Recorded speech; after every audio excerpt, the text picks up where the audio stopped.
Hello, Gujarati સાહિત્ય forum કોવેન્ટ્રીથી Alka ગાંધીના હાર્દિક નમસ્કાર.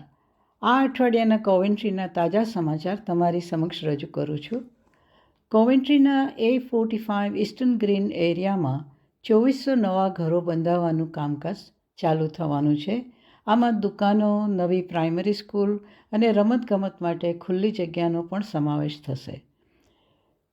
સેન્ટ પીટ લેન પર આવેલ કાર્ડિનલ ન્યુમન સ્કૂલે જૂનું બિલ્ડિંગ તોડીને નવું બાંધવાની પરવાનગી માટે કાઉન્સિલમાં અરજી મૂકી છે. 2021માં આઇકિયા બિલ્ડિંગને નેશનલ કલેક્શન માટે વાપરવાનો પ્રસ્તાવ મૂક્યો હતો. તેથી આ મકાનના ઉપલા માળને કલ્ચરલ સેન્ટર તરીકે વપરાય તેનું કામ કોવેન્ટ્રી યુનિવર્સિટીને સોંપવામાં આવ્યું છે. કોવેન્ટ્રી કાઉન્સિલને એમની લીગલ ડ્યુટીને પૂરી કરવા માટે 30 પગલાં લીધા છે અને આમ કરવાથી પૈસા બચશે અથવા તો આવક વધશે.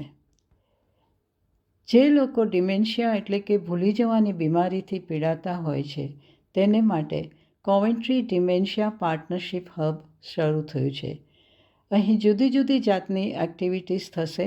દાખલા તરીકે ટ્રેડિશનલ ડે સેન્ટર, આઉટરીચ અને ત્યાં dementia friendly forget me not cafe પણ છે, જેમાં તમે પીડિત તથા એમના કુટુંબીજનો એવા જ બીજા લોકો જે એ જ પરિસ્થિતિવાળાને મળી શકશો. આની વધુ માહિતી મેળવવા coventry.gov.uk/dementia partnership hub અથવા તો ટેલિફોન પર સંપર્ક સાધી શકશો. નંબર છે 07457429324 અને એડ્રેસ છે એવર્ડન રોડ, હોલબ્રુક, CV6 4FB. કોવેન્ટ્રી કાઉન્સિલે 2 વર્ષનો કેરર્સ એક્શન પ્લાન રજૂ કર્યો છે. આ પ્લાનમાં 3 પગલાં લેવામાં આવશે. એક છે સંભાળ રાખનારને મદદ માટે ફ્લેક્સિબલ રાહતનો વિકલ્પ જ્યારે જોઈએ ત્યારે. બીજું છે જ્યારે અને જે વખતે અને જે જગ્યાએ જરૂરી મદદ મળશે.